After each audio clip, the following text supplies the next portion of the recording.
ओम नमो भगवते वासुदेवाय।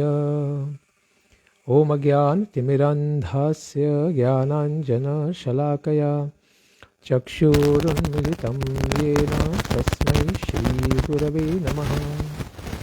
हरे कृष्णा। सब भक्तों का स्वागत है श्रीमद् भागवतम की कथा में। हम श्रवण कर रहे श्रीमद् भागवतम का पंचम स्कंद अध्याय 21वां।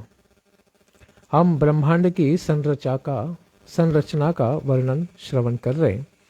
इसके अंतर्गत सूर्य के रथ और उसकी गति का वर्णन कि किस प्रकार से सूर्य गतिमान है संसार में, इसके बारे में हम श्रवण करेंगे। श्री शुक उवाच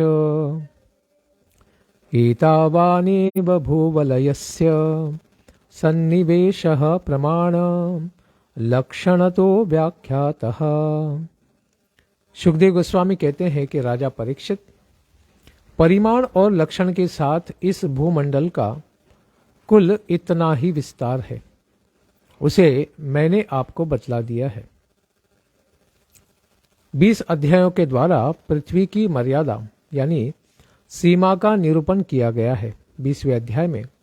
इसके पश्चात द्युलोक की मर्यादा और उसके पालन का वर्णन और 3 अध्यायों में किया जाएगा।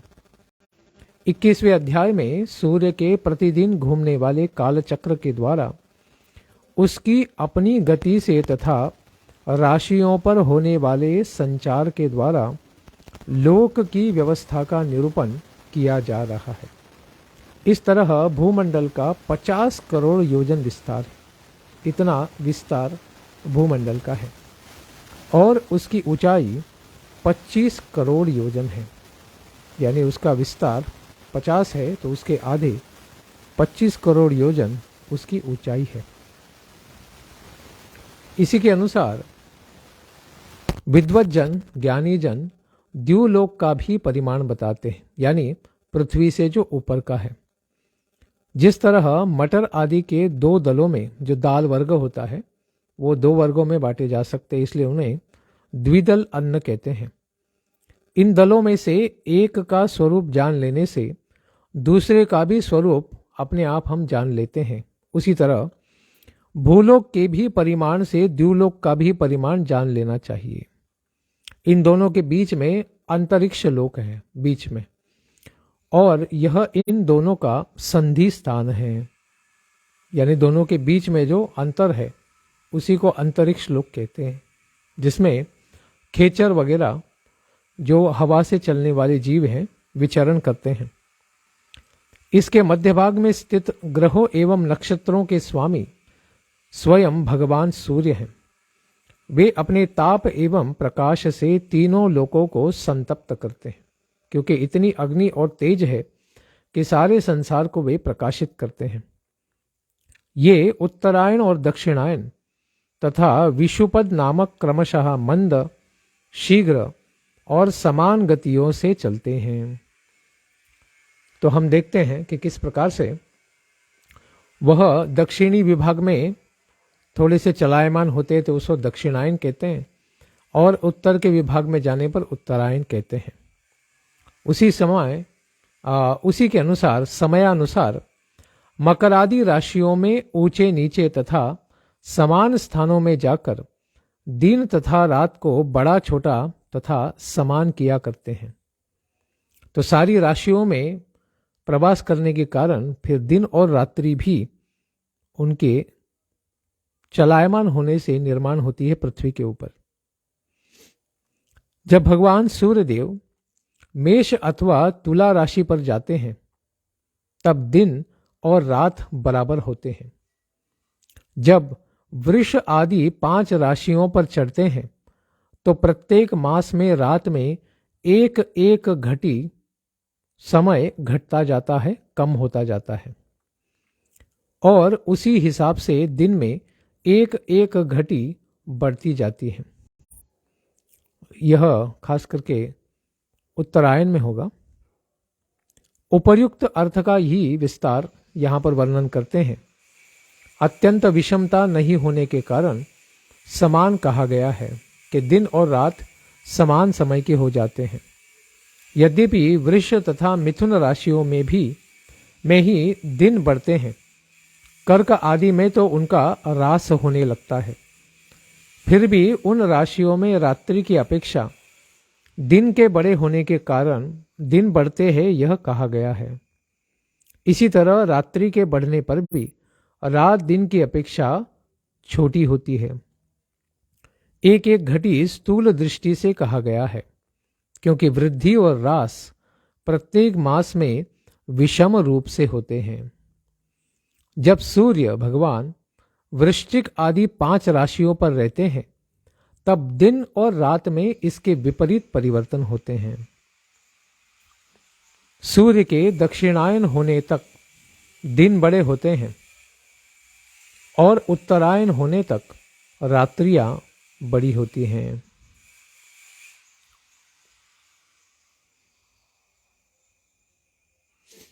इस प्रकार पंडित जन मानसोत्तर पर्वत पर सूर्य की परिक्रमा का मार्ग 9,51,00,000 योजन बताते हैं कि उनके परिक्रमा यानी परिभ्रमण का जो सर्कमफरेंस है, परिघ है, कितना बड़ा है। इसको बताते हैं कि 9,51,00,000 योजन है। उस पर्वत पर मेरु के पूर्व की ओर इंद्र की देवधानी, दक्षिण में यमराज की संयमनी, पश्चिम में वरुण की निम्नलोचनी और उत्तर में चंद्रमा की विभावरी नाम की पुरियां हैं।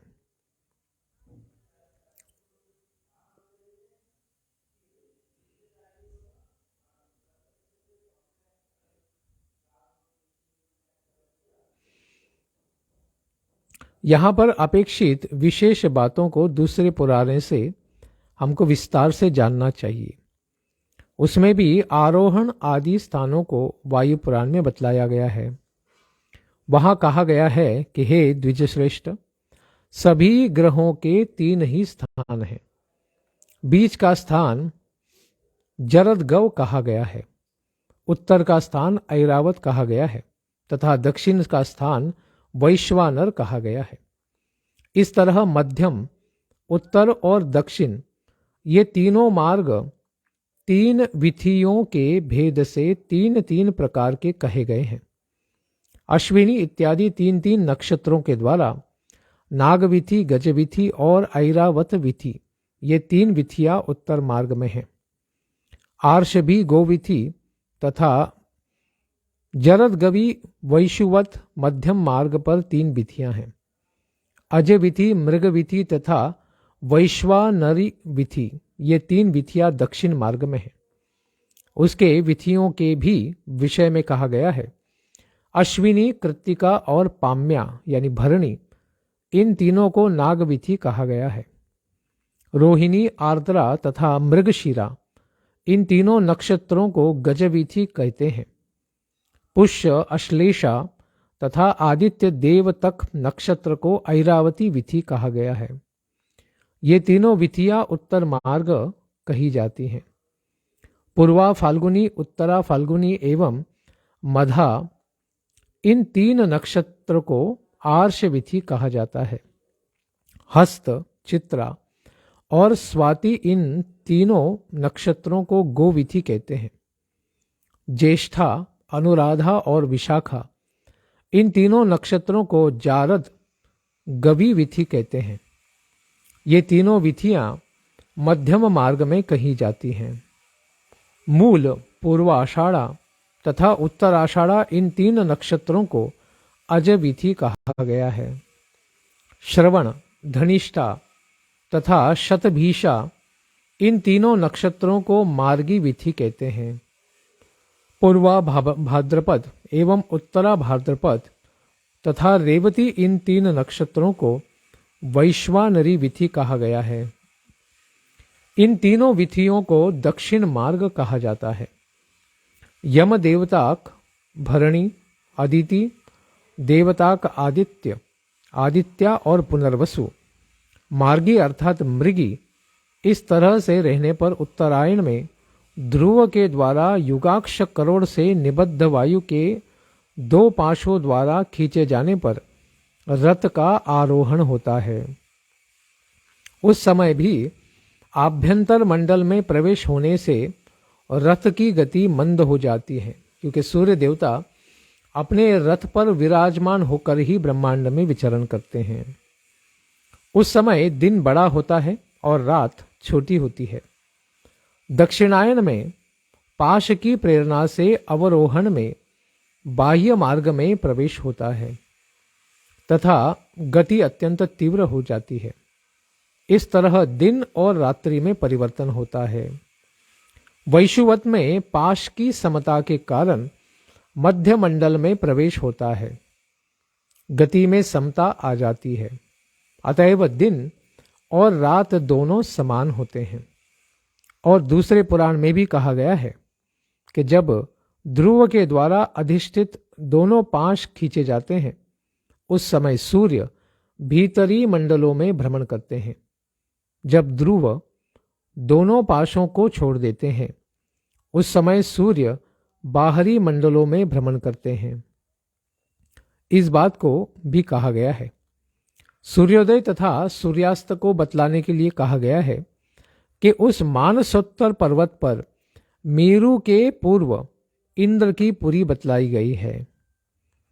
उन पुरियों में उदय और अस्त आदि बतलाए गए हैं। जहां चतुर्दिशम कहा गया है, वहां मेरु के दक्षिण दिशा में उन सबों के पूर्व दिशा से लेकर पूर्व आदि दिशाएं बतलाई गई हैं। जो पश्चिम में उन सबों के दक्षिण दिशा से लेकर जो उत्तर दिशा में कही गई है, उन सबों को उत्तर दिशा से लेकर जो पूर्व में कही गई है, उन सबों को पूर्व से लेकर कहा गया है। तो जो लोग सुमेरु पर्वत पर रहते हैं, उन लोगों को तो सूर्य सदा मध्याह्नकालीन ही रहकर तपाते रहते हैं। तो सूर्य के ऊपर हमेशा सूर्य उनके सर के ऊपर ही होते हैं और अपनी गति के अनुसार सदा नक्षत्रों की ओर जाते हुए यद्यपि मेरु पर्वत की बाईं ओर रखकर चलते हैं, तो भी संपूर्ण ज्योति मंडल को घुमाने वाले निरंतर दायी और बहती हुई प्रवाह वायु के द्वारा घुमा दिए जाने के कारण वे उसे दायी ओर रखकर चलते हुए से प्रतीत होते हैं। वैसे तो सुमेरु को बाईं ओर रखकर वो चलते हैं, लेकिन फिर प्रवाह की वायु के द्वारा घुमा दिए जाने के कारण ऐसा लगता है मानो वो सुमेरु पर्वत को दाईं ओर रखकर चलते हुए लगते हैं।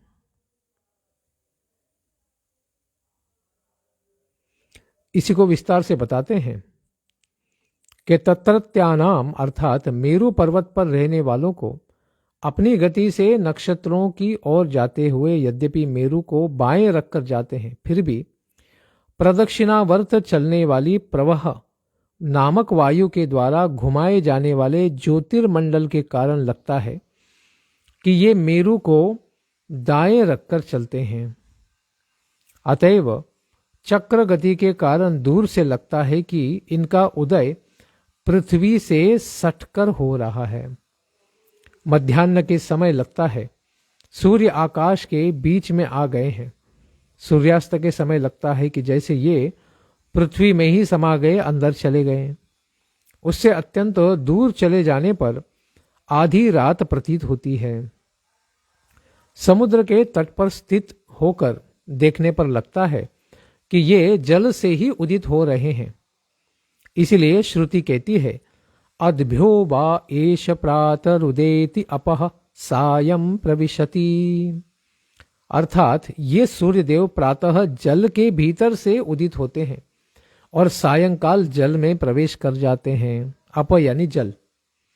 विष्णु पुराण में भी कहा गया है, उदय और अस्त के समय सूर्य सदैव समान रहते हैं। हे मैत्रेय, वे इस प्रकार से सभी दिशाओं और विदिशाओं में भी प्रतीत होते हैं। जिन लोगों से जहां सूर्य दिखाई देते हैं, उन लोगों के लिए वही उदय स्थान होता है। जहां पर सूर्य तिरोहित होते हैं, अस्ताचल को जाते हैं, वही उसका सुस्त होना कहा गया है। किंतु वास्तविकता यह है कि सूर्य न तो अस्त होते हैं और न उदित होते हैं। सूर्य का दिखाई देना ही उदय कहलाया है और उनका नहीं दिखना ही अस्त। इंद्र इत्यादि की पुरियों में रहकर ये तीनों पुरियों का स्पर्श करते हैं। दो विकर्षा है। विकर्ण में रहकर तीन कोणों को तथा दो पुरियों का स्पर्श करते हैं। अतएव इत्यादि, इसीलिए विष्णु पुराण में कहा गया है कि मेरु पर्वत से उत्तर दिशा में दिन और रात्रि सदैव होते हैं। सभी द्वीपों और सभी वर्षों की उत्तर दिशा में मेरु पर्वत स्थित है। इसीलिए जो जहां से जहां देखता है वहीं उसकी पूर्व दिशा होती है। यानी सूर्य जहां से उगते हुए दिखते हैं उसी को वे पूर्व दिशा कहते हैं और उसकी बाईं ओर मेरु पर्वत रहता है। जिस पुरी में भगवान सूर्य उदित होते हैं उसके ठीक दूसरी ओर की पुरी में वे अस्त होते हैं और प्रतीत उसी प्रकार से भी होते हैं। जहां वे लोगों को पसीने से संतप्त करते हैं गर्मी के कारण, वहां से सामने की ओर आधी रात होने के कारण वहां के लोग गहरी निद्रा में होते हैं। जिन लोगों को वे मध्याह्न के समय स्पष्ट दिखते हैं वे ही सूर्य जब सौम्य दिशा में पहुंच जाते हैं तो उनका दर्शन नहीं होगा। यानी अस्ताचल को चले जाने के बाद दर्शन नहीं होगा। सूर्यदेव जब इंद्र की पुरी से यमराज की पुरी को चलते हैं तब वे 15 घड़ी में सबको यानी 2 करोड़ और 12.5 लाख योजन से 25,000 योजन अधिक चलते हैं जब वो यमराज की पुरी की ओर चलते हैं। फिर भगवान सूर्य इसी क्रम से वरुण और चंद्रमा की पुरियों को पार करके इंद्र की पुरी में पहुंच जाते हैं। इस तरह चंद्रमा आदि भी दूसरे ग्रह इस ज्योतिष चक्र में अन्य नक्षत्रों के साथ ही उदित और अस्त होते रहते हैं। यद्यपि वास्तविकता यह है कि सूर्य का भी उदय और अस्त नक्षत्रों के साथ ही होता है, फिर भी उन सबों का साहित्य देखने के कारण चंद्रमा आदि का ही सूर्य बतलाया गया है। इस तरह भगवान सूर्य का वेदमय रथ एक मुहूर्त में 34,08,100 योजन चलता हुआ इन चारों पुरियों में घूमता रहता है। भगवान सूर्य के रथ के त्रयीमयी रूप से उपासना के लिए कहा गया है, यानी सब लोग उनकी उपासना भी करते हैं। इसका संवत्सर नामक एक चक्र यानी पहिया बतलाया गया है। उसमें मास रूप 12 आरे होते हैं और 3 नाभि और 6 ऋतुएं नीमिया हैं। चौमासा रूप 3 नाभि है। इस रथ की धुरी का एक सिरा मेरु पर्वत की चोटी पर है और दूसरा मानसोत्तर पर्वत पर। इसमें लगा हुआ यह पहिया कोलू के पहले पहिए के समान ही घूमता रहता है। यानी उसका केंद्र जो है वो मेरु के ऊपर है और उसका चक्का जो है मानसोत्तर के ऊपर है और इस प्रकार से वो गोल घूमता है और मानसोत्तर पर्वत पर चक्कर लगाता रहता है। 12 महीने ही सूर्य के रथ को 12 आरे हैं उनके चक्के के। 6 ऋतुएं ही रथ की नेमिया यानी हाल है तथा 3 चातुर्मास्य इसके 3 नाभियां हैं और दूसरा भाग मानसोत्तर पर्वत पर रखा गया है। मानसोत्तर पर्वत पर आधा लाख योजन से अधिक वायुबद्ध भाग वाली भूमि पर वह रहता है, अर्थात उतना ऊंचा पहिया है। नहीं तो 10,000 योजन ऊंचे मानसोत्तर पर्वत के तथा मेरु के 84 योजन ऊंचाई होने के कारण उसकी धुरी में समता नहीं हो सकती, क्योंकि एक ऊपर हो जाएगा एक नीचे हो जाएगा। इसीलिए वहां पर वायुबद्ध भाग उसको समझना चाहिए, यानी वह भी एक भूमि के रूप में समझना चाहिए, तभी उसके ऊपर मानसोत्तर के ऊपर वह चक्कर लगा सकता है। इस धुरी में जिसका मूल भाग जुड़ा है, एक ऐसी धुरी और है, वह इसकी लंबाई चौड़ाई है। उसका ऊपरी भाग तैल यंत्र के धुरे के समान ध्रुवलोक से लगा हुआ है।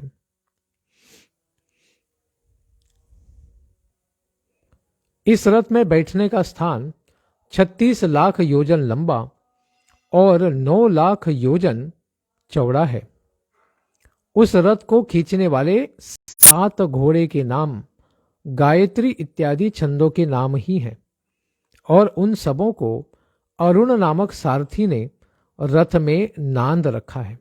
यह अरुण जी साक्षात गरुड़ जी के जो भगवान विष्णु के वाहन हैं, वही वीणता के पुत्र हैं, वह गरुड़ जी के भाई हैं, यानी वे भी वीणता देवी के पुत्र हैं और कश्यप मुनि के भी पुत्र हैं। वे ही इस रथ पर बैठे हुए सूर्य भगवान को वहन करने का काम करते हैं। इसलिए कहते हैं कि पूर्व में जब सूर्यदेव उदित होते हैं, तब जो लाल लाल पहले दिखता है वही अरुण देव हैं, जो उनके रथ के सारथी हैं। बाद में फिर सूर्यदेव दिखते हैं जिनको हम देख नहीं पाते, बड़े तेजस्वी हैं। भगवान सूर्य के आगे उनके ही और मुंह करके अरुण सारथी काम करते हैं। सामने बैठे हुए पीछे की ओर मुख करके उनकी ओर मुख करते हैं अरुण जी, यानी वो सामने नहीं देखते, अपने स्वामी की ओर देखते रहते हैं। अथवा जो सूर्य के आगे हैं उसके पश्चिम मुख होने के कारण पश्चिम कहा गया है। अश्वों के स्थान को वायु पुराण में वायु ने कहा है 7 अश्वों के रूप में। वैदिक जो गायत्री उष्णिक इत्यादि छंद हैं, वे बाएं सूर्य का वहन करते हैं। वे 7 छंद चक्र अक्ष में बंधे हैं और अक्ष चक्र में बंधा है। भगवान सूर्य के आगे अंगूठे के पर्व परिमाण वाले, यानी इतने छोटे से कितने ऋषि हैं उनके सामने?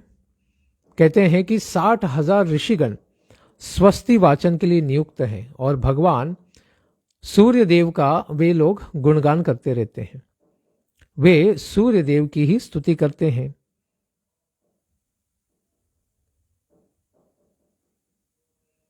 इनके अतिरिक्त उनको वालखिल्य कहते हैं। ऐसे वालखिल्य मुनि जो 60,000 हैं, वे भगवान सूर्यदेव का नित्य गुणगान करते हैं। इनके अतिरिक्त ऋषि, गंधर्व, अप्सरा, नाग, यक्ष, राक्षस और देवता भी, जो कुल मिलाकर 14 किंतु जोड़े रहने के कारण 7 कहे गए हैं, प्रत्येक मास में भिन्न भिन्न नाम वाले अपने भिन्न भिन्न कर्मों से प्रत्येक मास में भिन्न भिन्न नाम धारण करके आत्मस्वरूप भगवान सूर्य की 2-2 मिलकर उपासना करते हैं। भगवान सूर्य भूमंडल के 9,51,00,000 योजन लंबे घेरे में से प्रत्येक क्षण में 2002 योजन की दूरी पार कर लेते हैं, यानी 16,032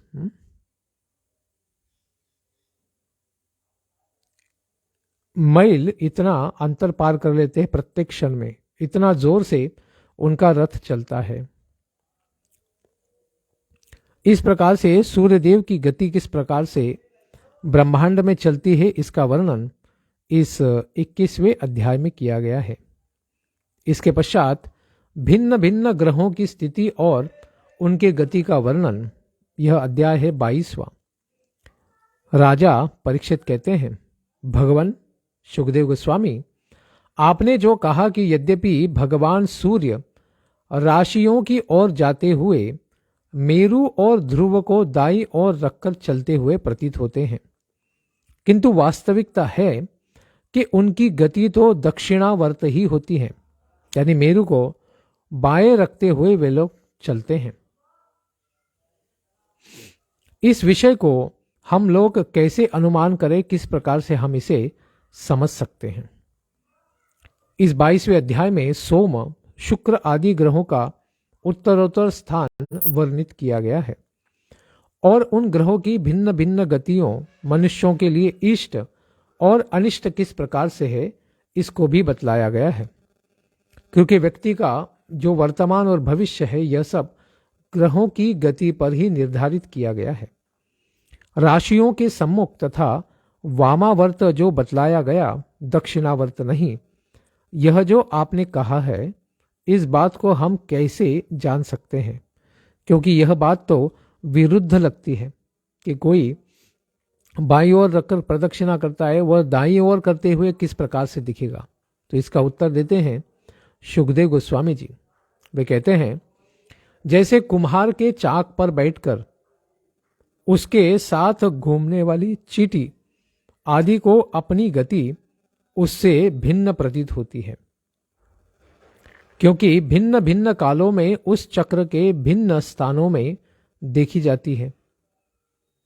उसी तरह नक्षत्र और राशियों से उपलक्षित काल चक्र में पड़कर ध्रुव और मेरु को बाएं रखकर घूमने वाले सूर्य आदि ग्रहों की गति वस्तुतः उससे भिन्न ही होती है, क्योंकि वे काल के भेद से भिन्न भिन्न राशियों और नक्षत्रों में देखे जाते हैं। क्योंकि हर एक की गति अलग होने के कारण मानो ऐसा लगता है कि वे उल्टी दिशा में चल रहे हैं। इस प्रकार से विरोधाभास लगता है कभी। वेद और विद्वज्जन जिनकी गति को जानने के लिए बड़े उत्सुक रहते हैं, वे साक्षात आदि पुरुष भगवान नारायण के लोकों का कल्याण और कर्मों की शुद्धि अपने वेदमय विग्रह काल को 12 महीनों में विभक्त करके वसंत आदि 6 ऋतुओं में उनके यथायोग्य गुणों का विधान करते हैं। विभिन्न कालों के अनुसार कर्मों की विशुद्धि और सद्गुण के कारण भूत अपने आत्मभूत काल को विभक्त करके इस प्रकार से उसका वर्णन है। सब लोग तो इसको जानने की इच्छा करते हैं, क्योंकि भगवान के द्वारा यह संसार किस प्रकार से चलायमान है, यह तो बड़े बड़े योगियों के लिए भी जिज्ञासा का विषय बना रहता है।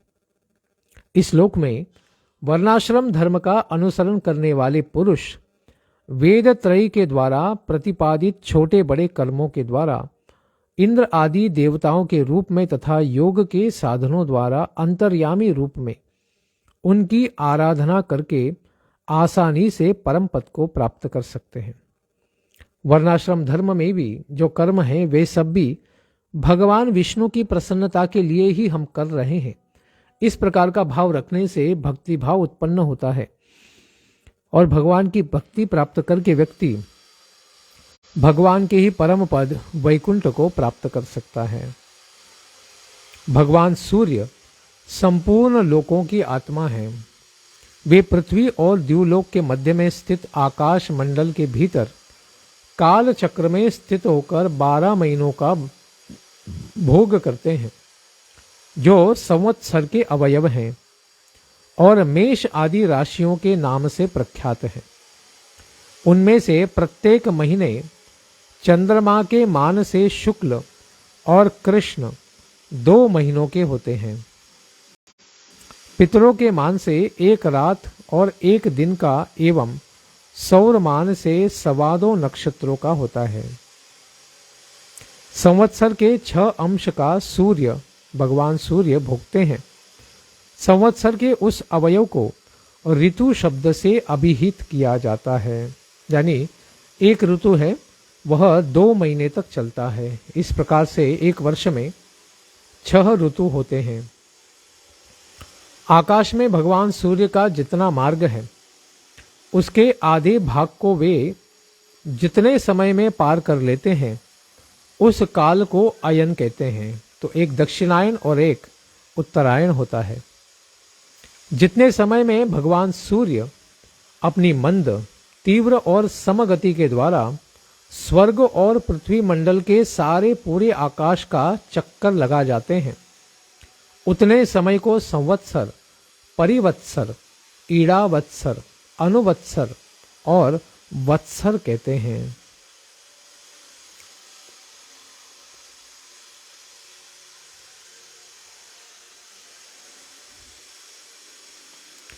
यह जो लीप ईयर बोलते हैं उसका वर्णन है यहाँ पर। पृथ्वी मंडल के साथ पूरे आकाश मंडल का भोग भगवान सूर्य करते हैं। उसे संवत्सर आदि शब्दों से कहा गया है। जब शुक्ल पक्ष की प्रतिपद तिथि को संक्रांति होती है उस समय सूर्य और चंद्रमा दोनों मासों का एक साथ प्रारंभ होता है। इसीलिए जो मकर संक्रांति आती है तब हम देखते हैं कि सूर्य और चंद्रमा दोनों के मासों का यानी महीनों का शुरुआत हो जाता है। वही संवत्सर कहलाता है। एक वर्ष हो गया इस प्रकार से कहते हैं। सौरमान से एक वर्ष में 6 दिन बढ़ते हैं और चंद्रमान से 6 दिन घटते हैं। इस तरह से 12 दिनों के व्यवधान से दोनों महीने आगे पीछे होते हैं। इस तरह 5 वर्षों के बीतने में 2 मल मास यानी जिसको हम पुरुषोत्तम मास के रूप में भी जानते हैं उनकी निर्मिति हो जाती है। उसके पश्चात 6ठा वर्ष संवत्सर होता है पुनः। इस तरह अवान्तर भेद से संवत्सर आदि 5 होते हैं। इसी तरह सूर्य की किरणों से 1,00,000 योजन ऊपर चंद्रमा है। तो चंद्रमा बहुत दूर है, चंद्रमा पास में नहीं है। चंद्रमा बहुत दूर है, सूर्य पास में है। क्योंकि यहां कहा गया है सूर्य की किरणों से 1,00,000 योजन ऊपर चंद्रमा है। चंद्रमा की चाल बतलाते हैं, इसीलिए वह सभी नक्षत्रों से आगे चलता है। यह सूर्य के 1 वर्ष के मार्ग को 1 मास में, 1 मास के मार्ग को 2.25 दिन में और 1 पक्ष के मार्ग को 1 दिन में भोग कर लेता है। यह कृष्ण पक्ष में क्षीण होती हुई कलाओं से पितृगण के और शुक्ल पक्ष में बढ़ती हुई कलाओं से देवताओं के दिन रात का विभाग करता है। चंद्रमा 30 मुहूर्तों में एक एक नक्षत्र को पार कर जाते हैं। अन्नमय और अमृतमय होने के कारण यह सभी जीवों का प्राण है। 16 कलाओं से युक्त है। ये जो मनोमय, अन्नमय, अमृतमय पुरुष स्वरूप ही भगवान चंद्रमा है। ये ही देवता, पितर, मनुष्य, भूत, पशु, पक्षी, सरीसृप और वृक्ष आदि समस्त प्राणियों के प्राणों का पोषण करते हैं। इसीलिए इनको सर्वमय कहा गया है। चंद्रमा से 3,00,000 योजन ऊपर अभिजीत नक्षत्र को मिलाकर 28 नक्षत्र हैं। परमात्मा ने काल चक्र में इन सबों को भी नियुक्त कर दिया है। अतएव ये मेरु की दाई ओर रखकर घूमते रहते हैं। उन सबों की गति भिन्न नहीं है। काल चक्र में जब जब उत्तर आषाढ़ा और नक्षत्र श्रवण नक्षत्र की संधि होती है तो अभिजित नक्षत्र उसके साथ फल रूप से कल्पित है। श्रुति भी कहती है अभिजीत नामक नक्षत्र उत्तर आषाढ़ा के पश्चात और श्रवण नक्षत्र से पहले होता है। इन नक्षत्रों से 2,00,000 योजन ऊपर शुक्र ग्रह दिखाई देता है। यह सूर्य को शीघ्र मंद और समगतियों के अनुसार उन्हीं के समान कभी आगे और कभी पीछे और कभी कभी साथ साथ रहकर चलता है। यह वर्षा करने वाला ग्रह है। अतएव यह सदैव लोकों के अनुकूल ही रहता है। इसकी गति से अनुमान किया जाता है कि यह वर्षा को रोकने वाले ग्रहों को शांत कर देने वाला ग्रह है।